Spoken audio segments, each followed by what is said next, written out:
Paranormal Karen, she's so spooky. Paranormal Karen, funny too. Paranormal Karen, she's so spooky. Oh, and did I mention she's funny too? Yeah, cha-cha-cha. Hey, everybody. Welcome to Paranormal Karen. It's December 20th. Not when I'm taping this, as you know, but I think we're all, it's kind of weird because I'm trying to look to the future to see what has unfolded in the ascension, in the craziness. But today, take a break from it, take a break from the Christmas COVID craziness. And my guest today, I just adore Julie Iverson. We are Marco Polo buddies, which is like the greatest app ever. And she does intuitive therapy. That's how she's a marriage and family therapist. She does intuitive coaching and, as Jess Reed calls it, mental health informed coaching, which I love. Her website is consciousidentitycoaching.com. But, as you guys know, or if you've had a reading with me, I keep telling people this is where therapy is going. This is where it's going, and it makes me so happy. Julie, how are you today? I'm wonderful. Thank you. I'm so excited to be here. So before we get into what you do and how you help people, you're a licensed therapist, but you're also so very woo. We love that word, right?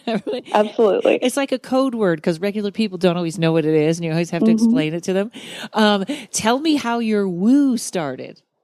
Absolutely. So I was super involved in the Christian church. Pretty much from 13 on, I created my full identity around it, went to a Christian 4-year school, and then went to seminary to get my marriage and family therapy master's.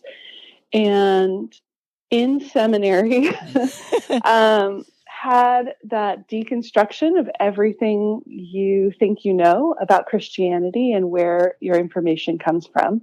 Some really phenomenal theologians who make you actually question all of the things you've been given before.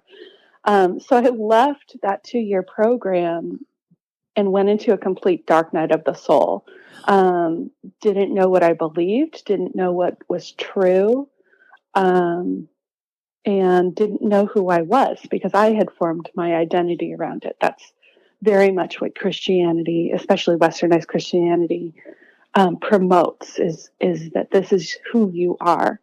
I have a question already. So, because I want to go to seminary. Is seminary Christian? Yes, it's Catholic Christian. Both Protestants and Catholics have seminary. And the seminary I went to had a specific psychology branch. So it was really phenomenal. There's people becoming psychologists, people who are going to pursue psychiatry eventually, and then there's this marriage and family therapy program. They're not necessarily preaching a Christian ethic. They're presenting everything. Exactly. So the Christian ethic is there. It's very overt.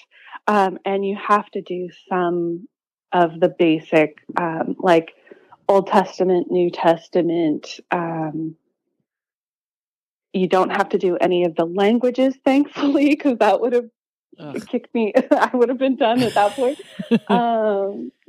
But you do definitely get immersed in challenging your faith and your belief system. And I think they say something like 1 out of 5 people leaves seminary with a deconstructed faith instead of a constructed faith. So I was definitely in that population. Well, I got to say, hats off to the seminary for not mind, programming. Yeah, absolutely. All right. So there you are, deconstructed, and then they say goodbye. Exactly. Yes. and so I was deconstructed, and I ended up having to move back home with my parents after grad school. And so that was a whole nother like Trauma. ego blow. Yeah. And then my father was at the very end of, he had a 15-year long journey with Alzheimer's. Oh. And so he was in his last year at that point. And so he was living in the nursing home that my mom was the head of. And so it was a great time for me to be home, to kind of get some time with him, all of that. So that was really sweet. That's a very intense year, though. Yes, yes. We'll keep going because I want you to, as a therapist, explain to people Dark Night of the Soul when we get to that. Totally. Okay, so you went home and it turned out good. What a whole interesting. Your mother works is head of the nursing home where your dad. That's really quite handy. Handy, yes. It was a big challenge because my mother has some narcissistic personality tendencies and some borderline tendencies. And so she didn't want to admit that he was that sick, and I had to manage his care and force things to get to where they were while I was in grad school, while I was away. And so returning home was very interesting because there had been a lot of tension with her throughout my life, but then kind of it culminating during those 2 years while I was at school. So I returned and I got completely sick. My body shut down. I started having allergies to things I had never been sick to before. And I go and I'm working at a nonprofit where I'm providing mental health therapy to children and their families and really enjoying the work of it. But I am just so sick. And at the same time, my spirit is really sick because I'm in a lot of anger. I'm questioning, my entire identity. What is everything? Yeah, exactly. And I just had this mantra throughout that entire period of time of, I truly believe that the highest source or God is love. But Western Christianity is making it so that that's impossible.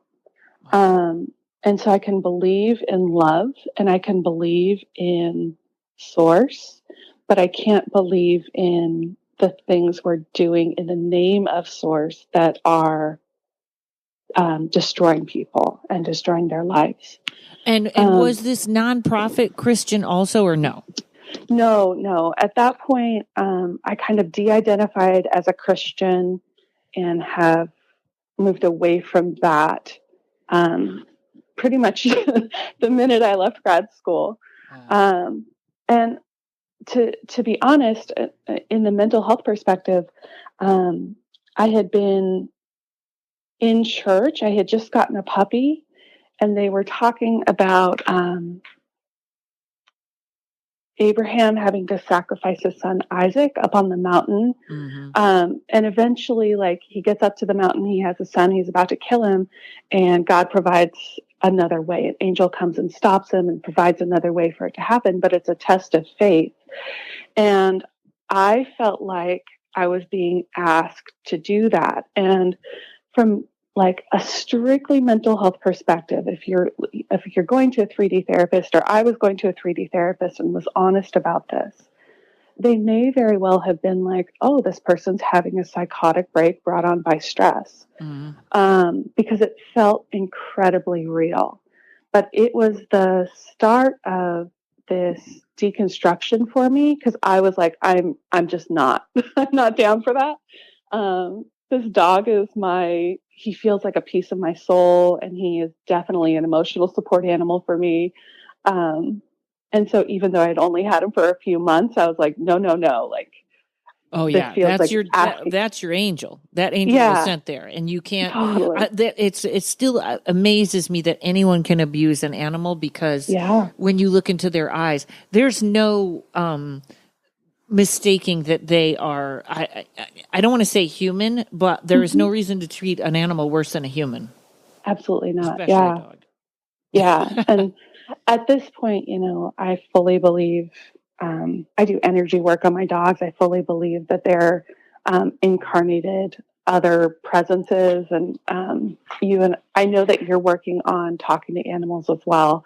And so that's definitely something I have in common with you, of like my connection with my boy Tucker has really started that for me. Right. And so that's been another thing that's come along at this time. But to say that, I started doing energy work when I got really sick. And I didn't know that that's what I was doing. Oh, how funny. It's an interesting thing because you were interpreting it as a test, like the Bible story. I think that was super intuitive, and maybe test is a mean word. But it's like I just did a show. The lady is a kitchen witch, and she makes these incredible organic things that you can buy.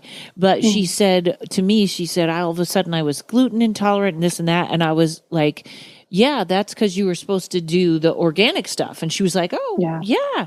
And so I think sometimes we look into there's some I can't figure out, but sometimes like that you interpret it as a test. It's just that the universe is going wrong path, switch lanes. Absolutely. It has been 8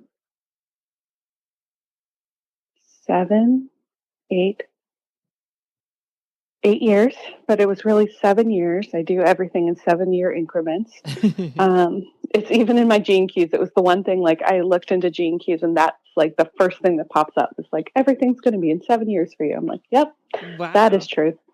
Yeah. So 7 years of getting into my body. I was incredibly depressed throughout my childhood, and went into my own therapy at 16. And he did an amazing job helping me deal with the cognitive stuff. So distortions and self-talk, and the identifying from the toxicity of my family and all these beautiful things. But he wasn't a somatic therapist at all. And so I am naturally not in my body. I'm in my emotions, in my head. And so these past 7 years have been like hardcore, the universe being like, no, get to know this body because it's here for a reason. Right. And you said he wasn't a systematic therapist? Somatic. Oh, what is somatic? So the soma is the body. Oh. So a somatic therapist has that awareness that the body holds our trauma, our memories. It presents with all of our symptoms. So that has been a big part of the 7 years for me as well, is knowing that what goes on in your body. Yeah, and just that we are this physical matter, we're the energy matter, and we have to pay attention to those things as well, because they give us as much information about our well-being as our emotions or our thoughts would. There's an interesting because I feel like even when I first started reading tarot, it was not about all the chakras being sort of even and working together. It was just third eye stuff. But for some of the listeners that can definitely connect to the phrase, I wrote it down when you said it, getting into your body. It's even... I have a question about that. It's funny because one of the books that I was reading about channeling, so this girl's channeling the Orion Council, and she's very ill, and they say, it's the perfect time to channel because you're trying to get out of your body. That was their answer. What, for the people that are listening that this may apply to that can't quite put their finger on it, when you say getting into your body, is it a daydream? Is it an exit? Like, how would you describe that? So that's such a great question, because this is part of what I find myself doing with every single person. I have people actually start with muscle relaxation. It's called progressive muscle relaxation. And it really is this exercise where you're taking deep breaths and you're focusing on every teeny tiny muscle group in your body. And as you exhale, you relax that muscle group and then move on to the next and the next and the next. And all you're doing is you're building awareness of where tension and stress lie in your body. And then a lot of the work I have to do, I work a lot with kids and teens, but I find a lot of the work I have to do with all ages is helping people realize that every emotion has a physical sensation in the body. Right. And making sure that they touch into it. So, oh, I'm happy. Yes, there's some like, there's a positive, there's a positive like tension in my cheeks and maybe a little bit of warmth in my chest. And my belly has a little bit of tension and like giddiness, like that swirly feeling. And so every single emotion that we have will trigger different systems of your body, different muscle groups of your body. And so it's as simple as paying attention to tension and paying attention to those sensations. And they can be, this is weird. So yesterday I had the greatest healing from Amy Spicer. I love her. I know. And she, there was something, in fact, I haven't gotten to talk to her after because I feel like it was like, I was like, well, I must have been weirdly off the chart or something. But she said, everything she said rang true to me. And she was kind of like, what is that? I wasn't. And she said, you carry sexual trauma in your face, which is, she's like, I've never seen that before, but I have so much trouble with my jaw. And when I go to acting class, if I'm acting, which I rarely do, I feel the tension in the jaw. And she released all that. And now, like exactly what you're saying, I should be aware that some things that I feel, what would it be? I feel threatened when my jaw or my tenses up, or I guess I shouldn't ask you to do it on the spot. You don't know me. You don't know me. No, it's okay. Let's do it. I love that. Okay.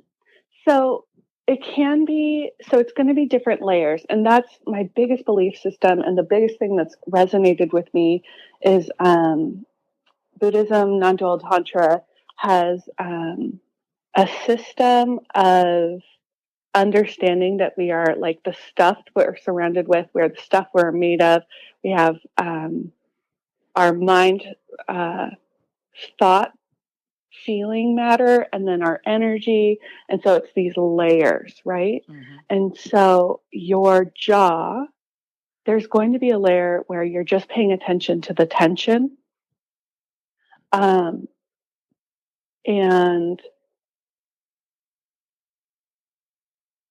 that'll be fine. Like you can just physically release the tension. But there's another layer there where there's thoughts or emotions that can actually be trapped in your body, like in your physical, in the cells of your muscles and the cells of your tissue. And so it's okay to say to your jaw, we're safe now. I mean, so I'm hesitating right now because the jaw is connected to hips. Yeah, but it's also connected to your throat chakra, which we had so much trouble with yesterday. Yeah. And so I'm wondering a little bit about if your sexual trauma maybe taught you that your voice isn't important, or it wasn't okay to talk about it, or you have to put a mask on and hide the truth. That makes sense in on every level. So I'm going to tell you that was right. And there's a story. I mean, I'll tell you the story off air. But you know, that's You nailed it. So, in other words, that's where you're using your intuition with what you know. Exactly. Yes, and it's a funny tip, and I should know this. In fact, I didn't say this. It's funny that the sexual trauma is in the jaw, which is connected to the hips, where the sexual trauma usually is. And I know from yoga where they say, I told the dentist this, and he was like, "What a great tip!" Which is, if people are stiff in their jaw, they can focus on releasing their hips, and vice versa. Absolutely. So awesome. All right. Well, we're going to take a quick break, and we'll be right back with Julie. Hey, everybody, let me tell you about my friend Elaine Hathaway. She's not just an incredible tarot reader. I know because I had a reading. She also does curse breaking, healing and prosperity magic, and the removal of dark entities. I had a client that was constantly being bothered by a dark entity. I sent her to Elaine, and man, she cleared that situation up right away. It was so impressive. She does so many things. Please check out her website at therisingmoon.com. There you can click on our YouTube channel and take a look at her, because you're going to feel like curse breaking and the removal of dark entities. This is a little old woman sitting in the corner of the room with a hood and a cape. No, she is the loveliest person. She does so many things other than tarot. Please check out her website at therisingmoon.com. You can also hear her October 23rd on this show at therisingmoon.com. All your paranormal and metaphysical needs will be met there. Okay, so I even lost my place. That was so interesting. You should see my notes right now, Julie. They're a mess. It says seminary, getting into my body. Oh, that's what you were talking about. People getting into their body. Okay, absolutely. Okay. So I had to learn to get into my body through my own journey. I started doing energy work on myself, and I was given the incredible gift of I went to this job interview. I completely clicked with this person. It was one of those things where all of the trials and all of the job interviews I had gone to before had given me all the tools I needed to have the perfect job interview with this person. And so it was just this beautiful thing where, she hired me 3 hours later. I start, and 4 days later, my dad passed. And they were so supportive and so wonderful because they liked me. I mean, there was such a high connection. But at that location, there were a lot of people who were on the woo scale. And one of these was a phenomenal mentor to me throughout that time, and a mentor to my direct boss, who I ended up having a very enmeshed codependent relationship with. And that's where I had to do my codependent work in 2017, 2018. It wasn't in a romantic relationship. It was in a relationship with my boss.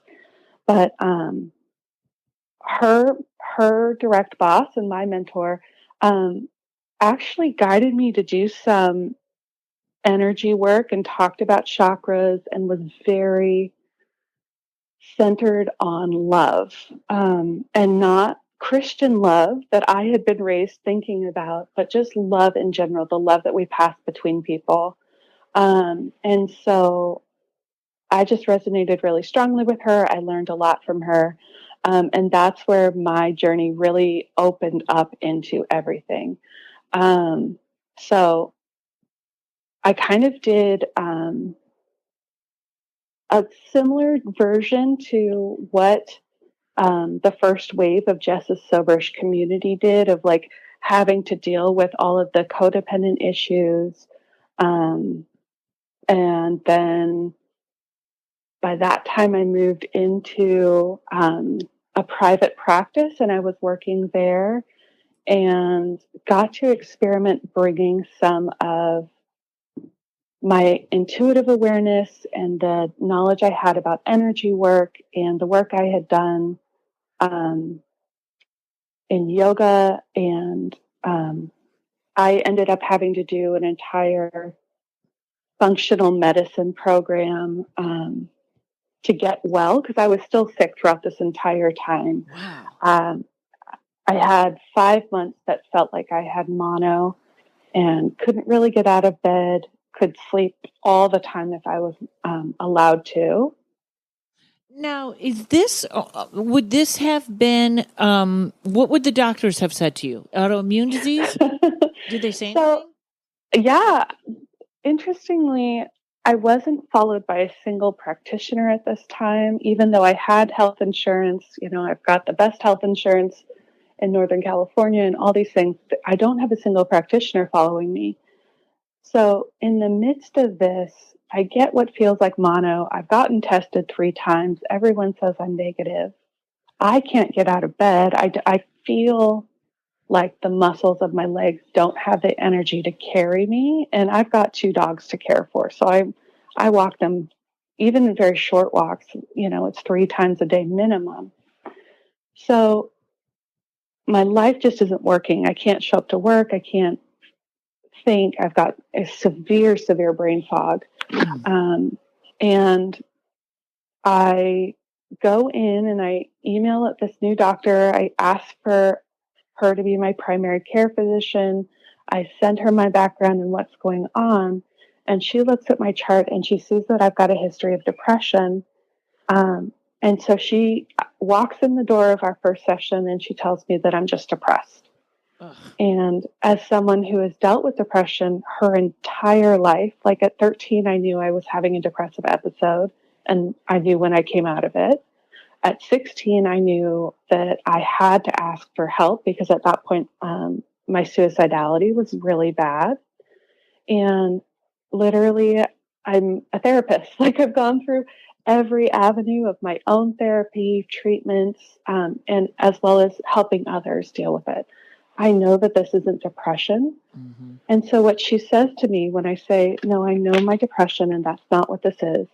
She says to me, well, I guess it could be chronic fatigue. And then she walks out the door. Wow.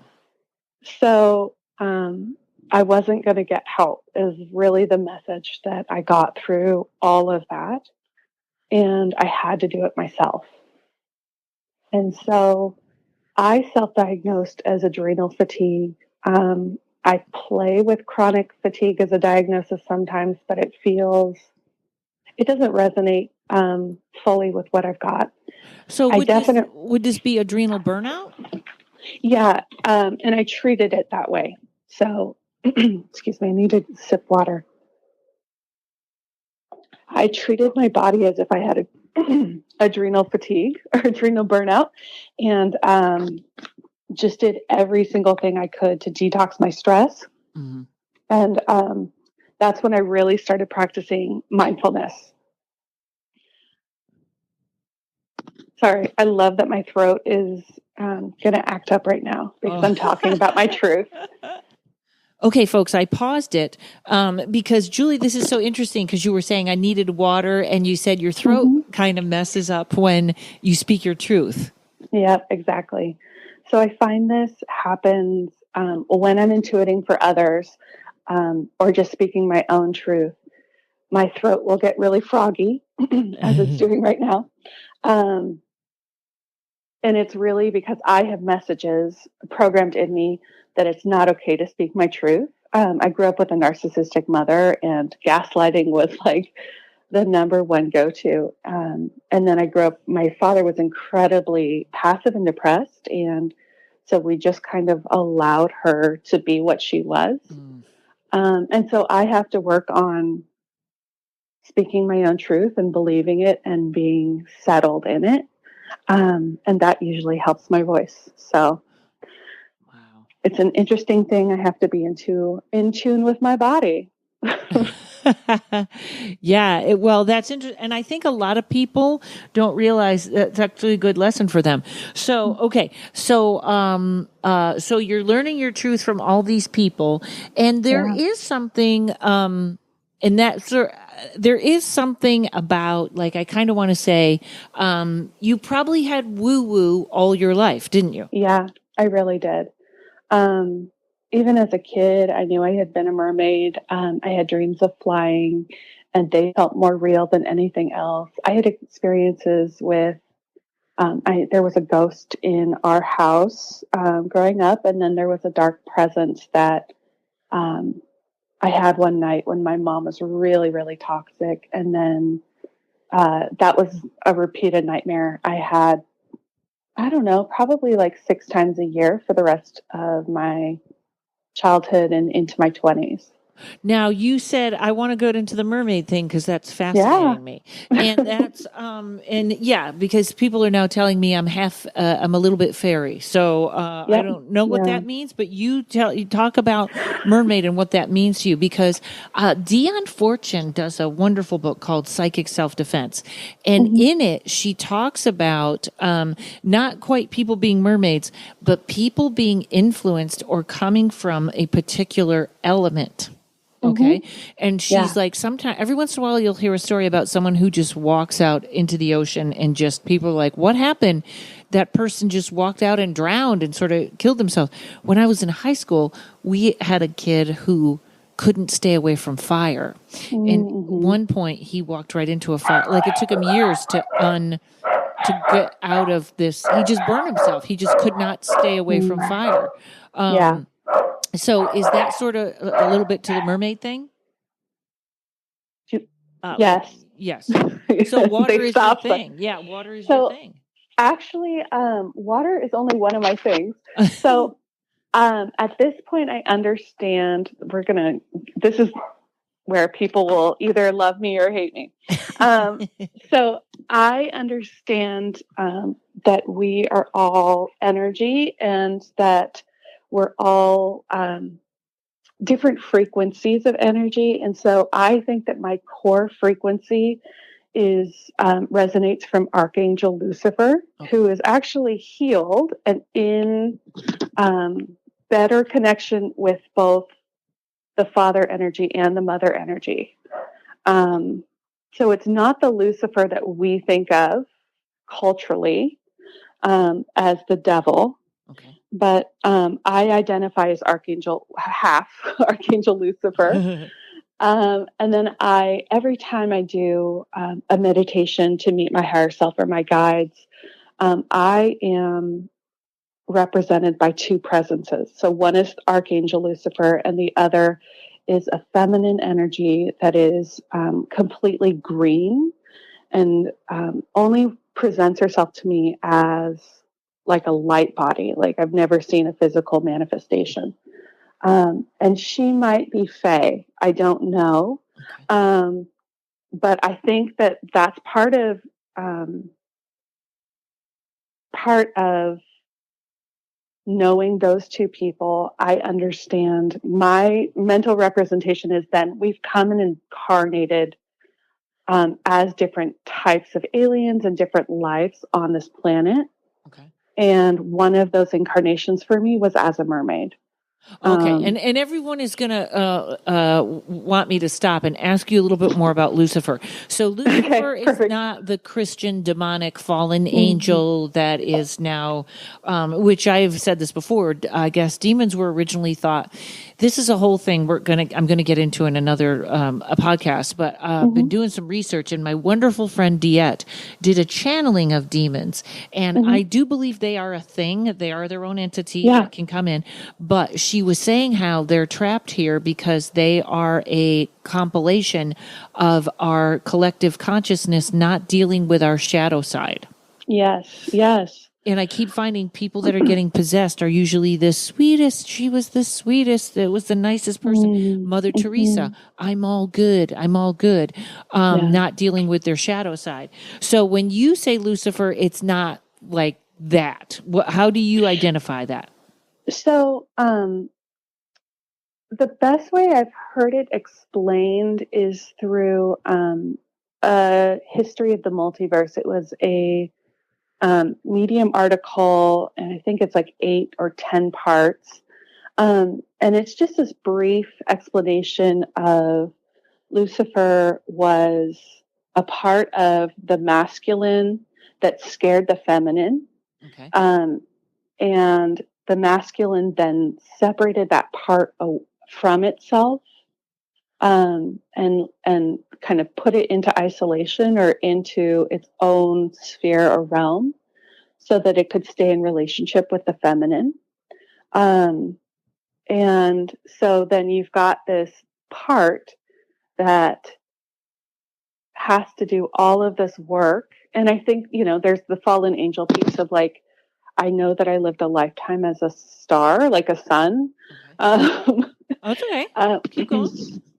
and so there's a lot of that. Um,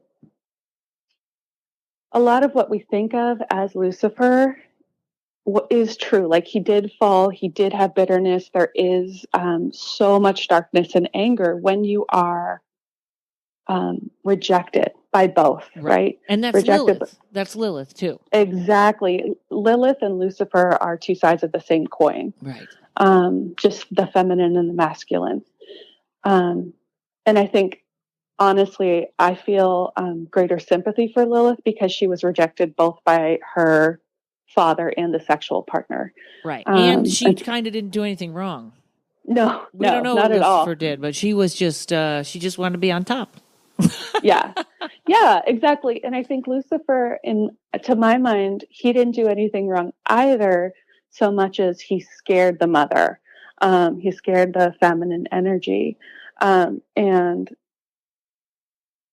whether it was his strength or his defiance or whatever it is, that freaked her out, and he was abandoned instead of held by the father, and healthy boundaries constructed and all of that. So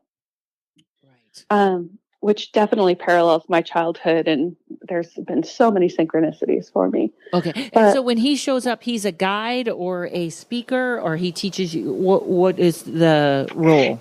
He's just an energy that is playing me as an incarnation.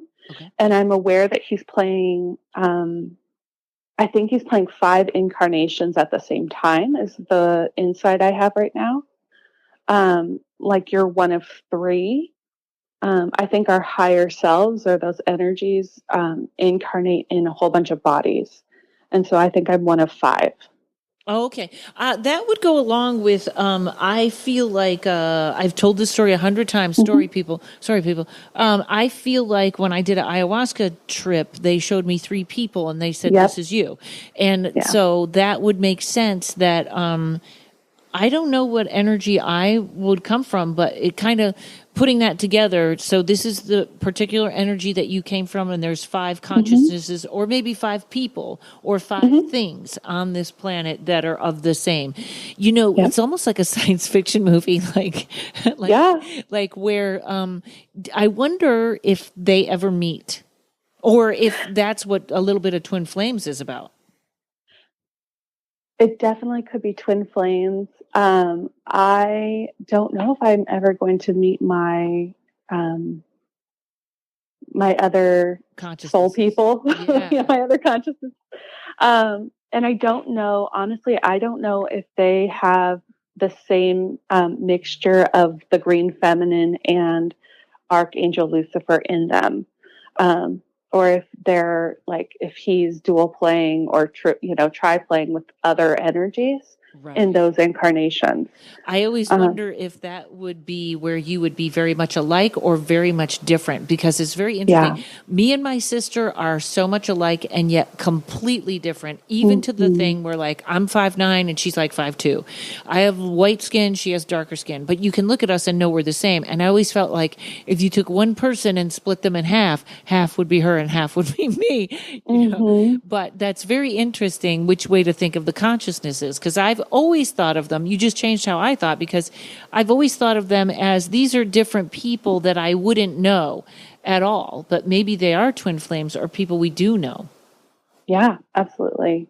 So, okay. So you're from that energy. Got it. Yes. Which in turn attracted your parents and your lifestyle. Totally. And led to me doing just enough trauma work to remember who I am around, my parents and the rejection of my family and all of those things. Right.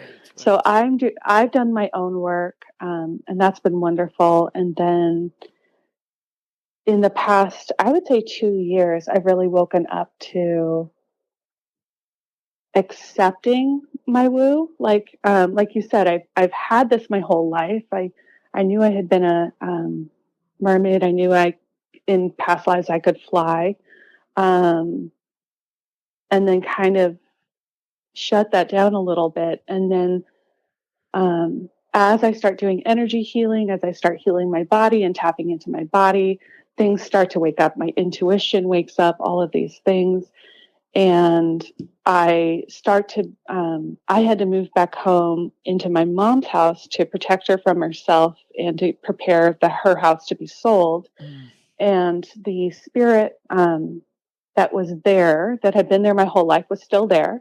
And it was very respectful, but I could feel it following me, and it would always follow me up the stairs. But it wouldn't come into my room. I put that boundary there. Wow. Everyone listen to that, because that's important to know that she put up those boundaries. And I very vocally said, hey, I need this to be my space. I don't want you in here. It's not disrespect for you. It's my own fear that I have to deal with. And so the same way I would talk to a human being, a taking responsibility for my thoughts, my feelings, and then asking for my need to be met. I talked to this ghost, and then I think it might have been Amy. I heard on a podcast with Jessa about how to talk to, or it might have been one of your podcasts. I'm not certain. But quite a while ago, about a year ago at least, I heard someone talking about, well, ghosts are often, they just need to be told that there's an energy source that serves them better, that they want to go back to, and reminded of that.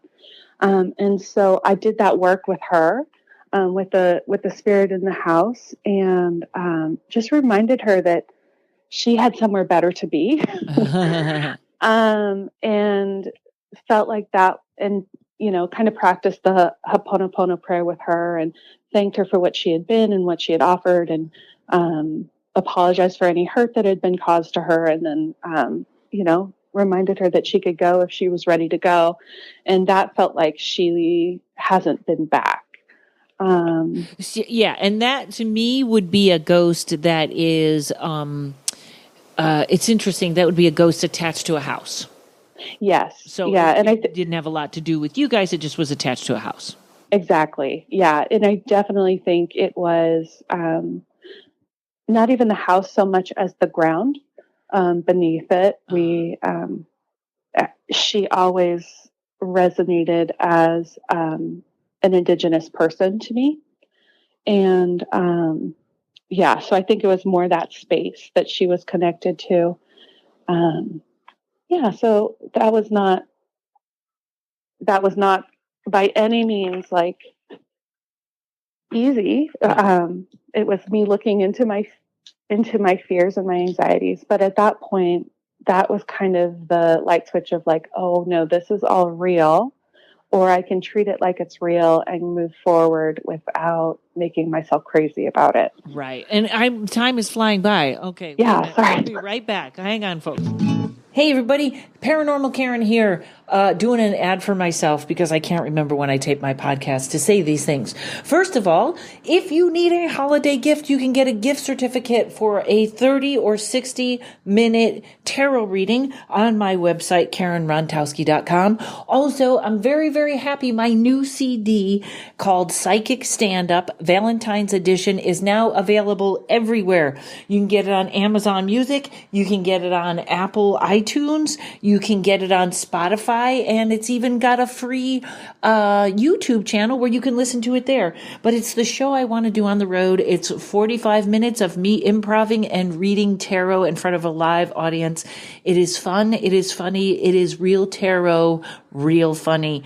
All right, everybody, back to the show. All right, so let's do some. So you're aware of all this stuff, aware of ghosts, and actually, It's very interesting because when you say you realized who you were, and then everything booted up, intuition, that kind of stuff, everything went on higher speed.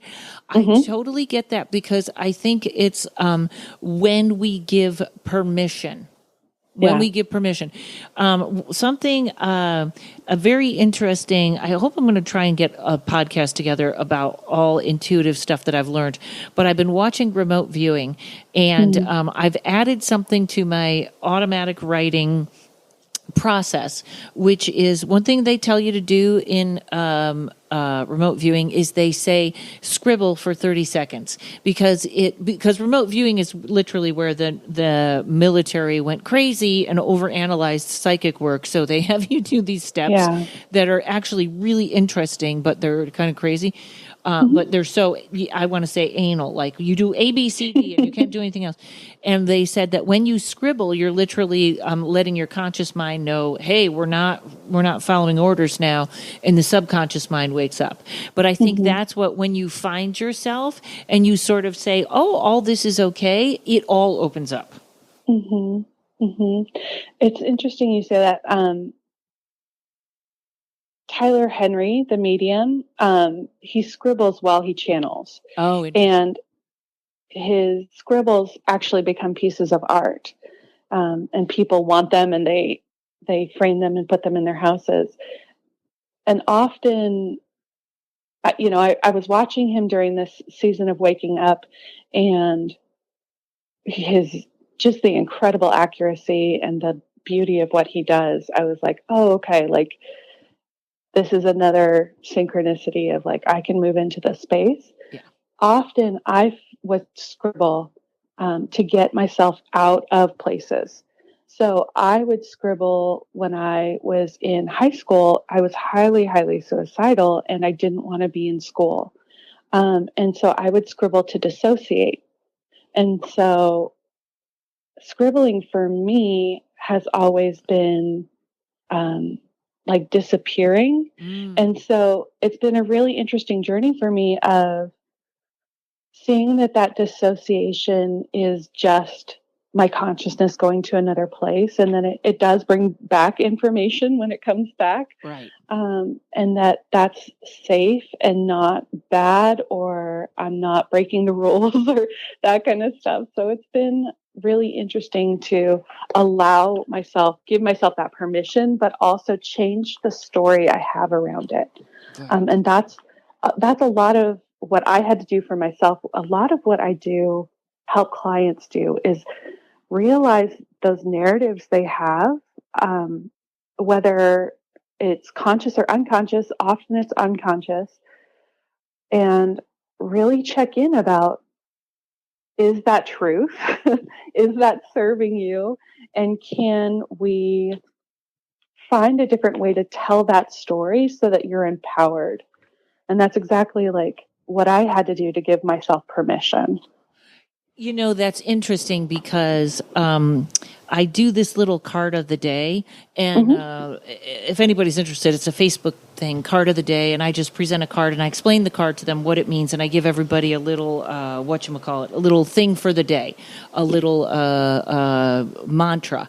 And the one that seems to get the most, there's one that people kind of went crazy for, which is when you look back on your trauma, instead of seeing yourself as a victim, is saying, oh, I can't believe how brave I was. Look at how brave I was. And it's sort of that mindset that can kind of change things. I know that's Absolutely an easy one, but I'm sure it takes people, they can say that, but it takes a long time until they process that.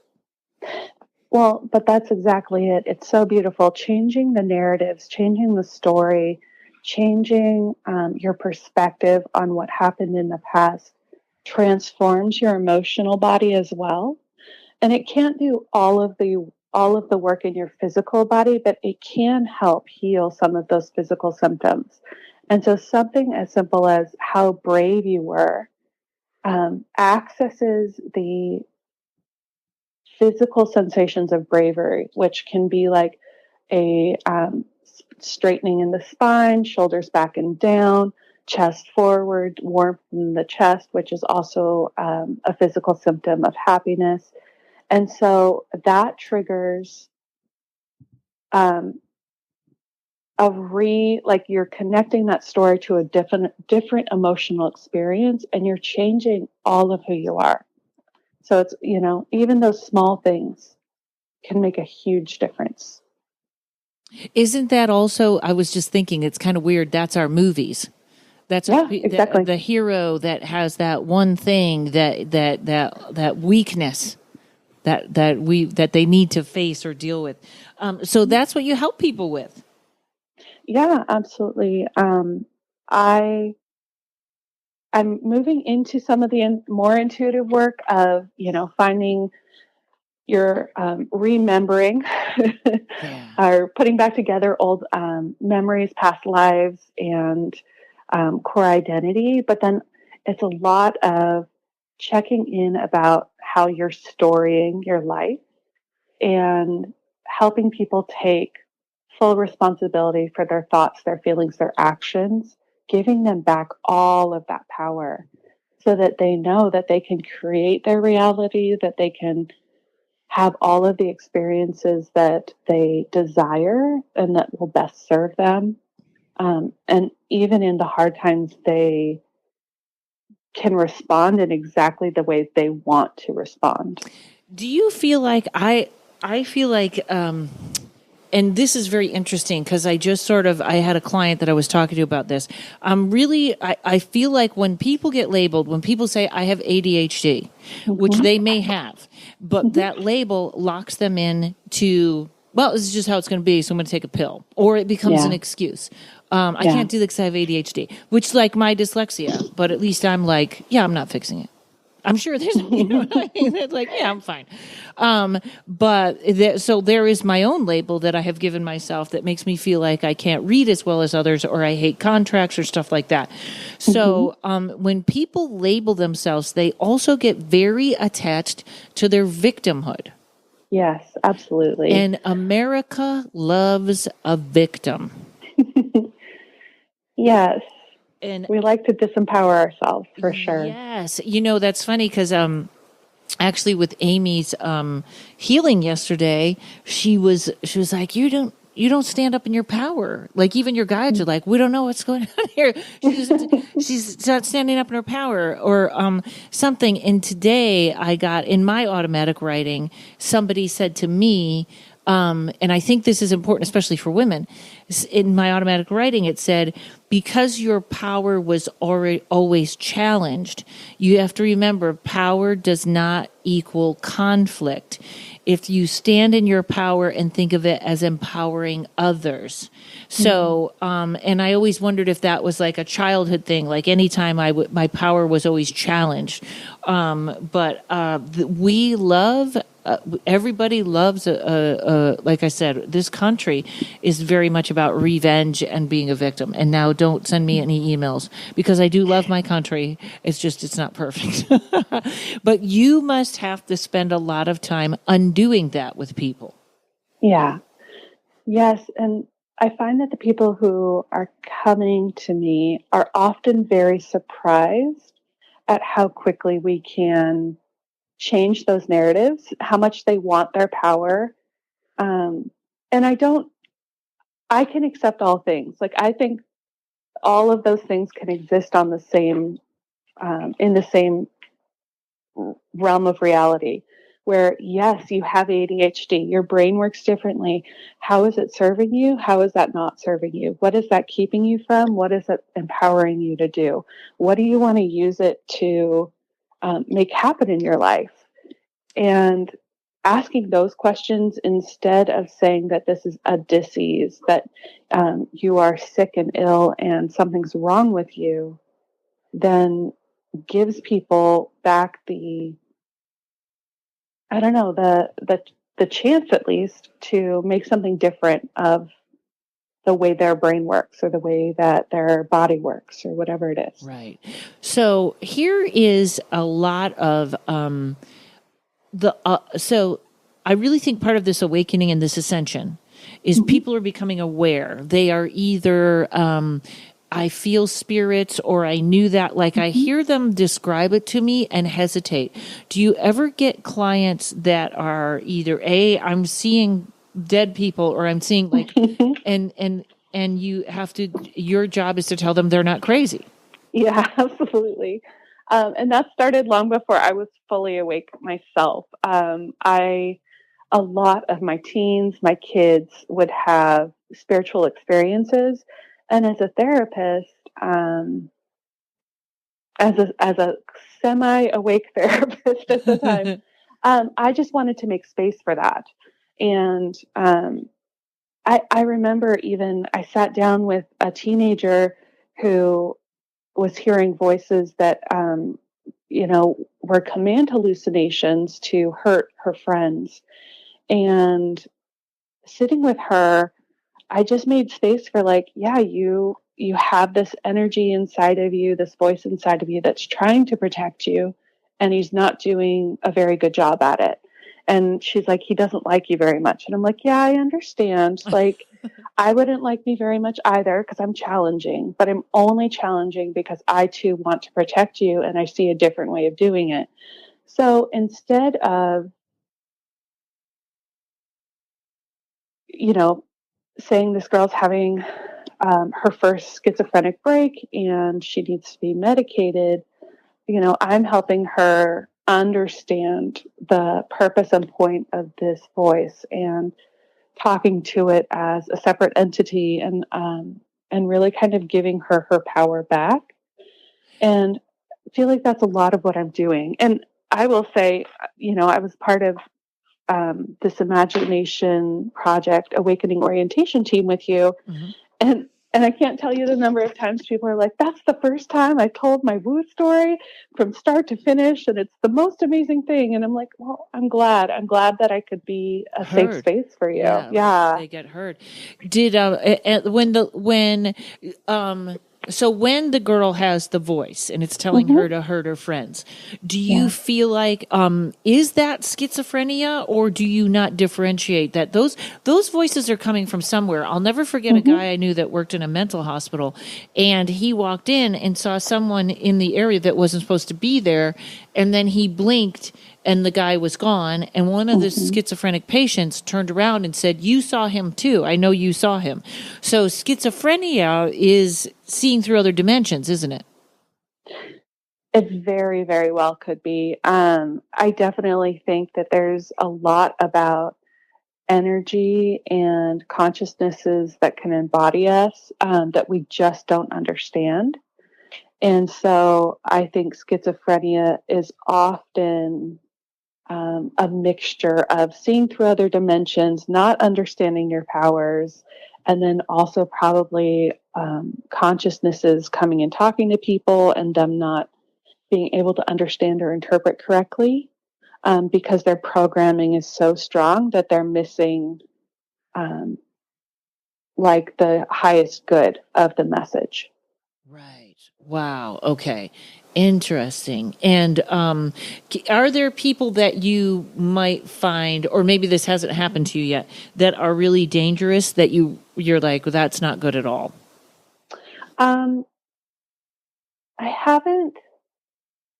Like I haven't had people who were dangerous toward me. Like I don't ever. I also do everything online right now, so that like decreases the threat level. Or somebody that was, you thought, oh, this person's going to kill their mother. Yes, definitely I've had that. But it's only like I see how fractured they are. I see how distorted they are, and there's not enough I can do in this moment to help. And something we need an intervention to keep everyone safe in this moment, not that I think that person should be hospitalized forever. And so I've definitely had that, whether it's hurting themselves or hurting another person. I've definitely had to make that call of the level of unsafety regarding their, however they're interpreting the world, and we can call it, their mental health is so poor that they can't go home and be safe, and I can't do enough in this moment to help them be safe. Right. Yeah, so I've definitely made those calls. Wow, that's got to be the hardest one to make. It isn't. Interesting. So you're that sure. That's amazing. Yeah, no, those aren't hard for me. It makes me sad that they're going to get put into a system that could completely misunderstand them, and that they're going to have to undo that programming. So I hate that. Right. And I hate that that's where we are right now. But I think the hardest thing is those people who their programming is so entrenched that you can work with them for a couple years and they're still miserable. Right. And it's heartbreaking because you see how beautiful they are, and you want, like, I want so much for these people to feel some of that lightning and that healing and, balance in their life, and they don't. And that feels harder to me than making that call in the moment of like, oh, you can't be safe, so we're going to keep you safe. Right. I have a friend, and his whole family was brought up Catholic, and he sits in guilt all the time. And Yeah. I don't know if he hasn't seen anything else, but he will not relieve himself from it. And I feel like that's that part where you go, well, are you enjoying this? Or are you know what I mean? Like, Yeah, I mean, what is that leap? What is that? I remember making a conscious decision in my life to, pardon all the traffic. Oh my God. no. I made a conscious decision that I was going to be happy no matter what, that I was going to figure out how to do that.